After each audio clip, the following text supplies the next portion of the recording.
Alrighty, so the extended patch notes have come out because the game is officially under maintenance, and I kind of wanted to go over the banner and everything for the character really quick and sort of give some thoughts and opinions on whether or not you should maybe summon for the character, because I feel like with the Ragnarok stuff getting announced, and there's a lot of hype and, everything around that, and obviously Purgatory Bond should be coming out as the next banner after this one.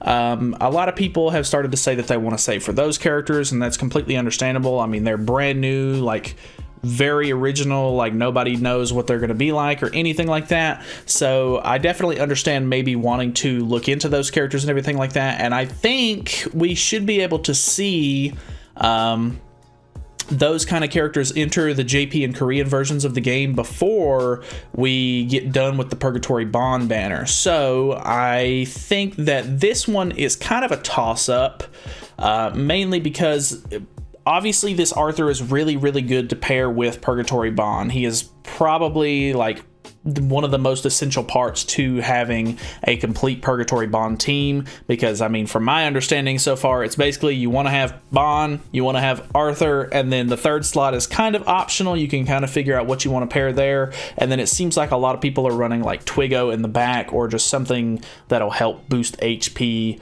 So yeah, he's definitely very interesting. I think the most appealing part about this banner, obviously, is the fact that it is a step-up banner. We haven't had a step-up banner in a long time, so you're going to get rewards for just summoning on the banner in general, which is really nice. And you get a, on step 2, you get a 1 diamond multi, so it's basically like, you do 1 multi, you almost get 1 for free.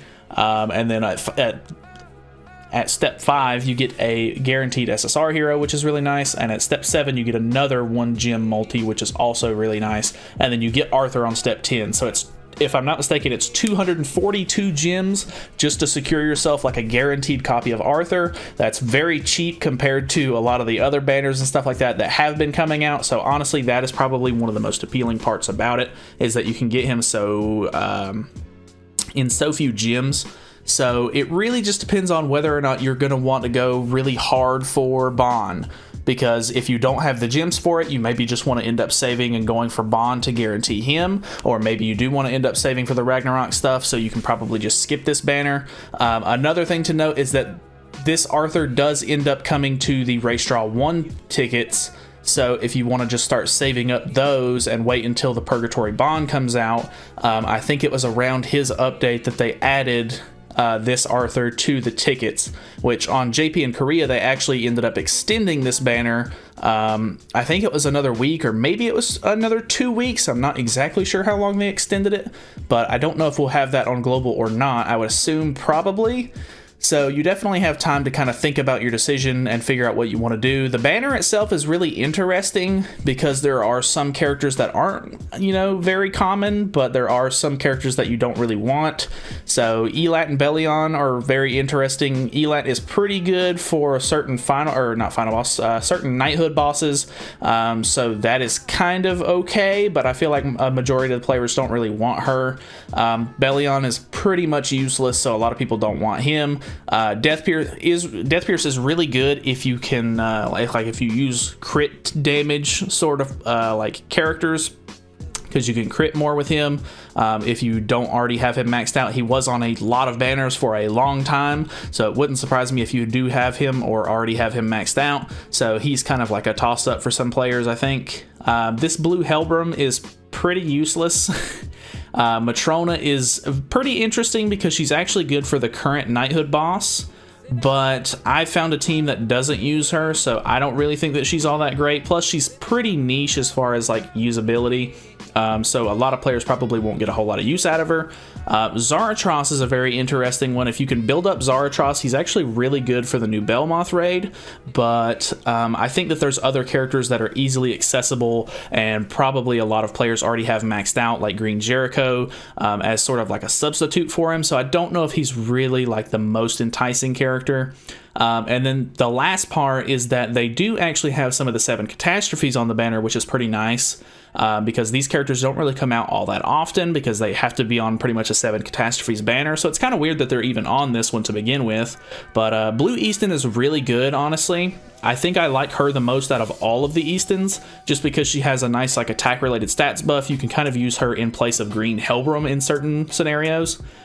This blue mono is actually pretty interesting, but she's really only good for, I think it was Final Boss Escanor, and other than that, she really hasn't had a whole lot of use. I use her in like Training Grotto, but that's honestly pretty much it. If you ended up skipping Mark II Valenti, which I know a lot of people did because it was kind of in like a hectic part of the sort of like banners that was going on between a lot of the festivals and stuff like that, a lot of people ended up skipping her. So she is on the banner, which is kind of cool. She's a really interesting and fun character in my opinion, but you do have to kind of invest into her, and she does run like a little bit of a different team than I think most people would really want to do. So I don't know, she's not really something at the moment that a lot of players are going to want to invest in, but I like her as a character. She's really cool. She's actually my representative unit right now, so I just think she's cool. But then you also have Red Camilla, which is really interesting because she's a transforming unit and she's a cool character, but she's not a good character. So she would absolutely get destroyed in the meta. So probably not what you're looking for unless you just don't have her.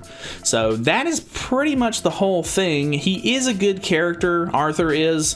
Obviously, he is the only one with increased drop rate. If you can pull a couple of extra copies of him maybe throughout the rotation, it would obviously do you pretty good for whenever Bond comes out. But I don't know, there's some pretty interesting stuff coming up, and the fact that he does get added to the Race Draw 1 ticket kind of makes it less enticing to summon on this, but because you can get him so cheap, and there is an interesting lineup of characters, if you need any of these characters, it may be worth it to you.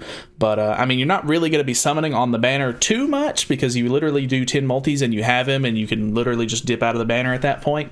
But I don't know, if you want multiple copies or whatever the case may be, you may be seeing some of these other characters as well. So I don't know. It's pretty much a toss-up. I would say maybe go for it if you're going for Bond, and then if you're not going for Bond at all, it's pretty much an easy skip for you at that point. So that is pretty much all I have to say. Hopefully you guys enjoyed. I should be live streaming here pretty soon. If you're going to be up and awake around the time that this actually comes out, I'm streaming at 4:30 a.m. my time, which is when the maintenance is over and the banner is going to be dropping. So if you guys want to, feel free to swing by and say hey in the chat or whatever you want to do. So that's it from me. Thank you guys so much for watching. Feel free to subscribe for more content in the future, and I will see you guys in the next video.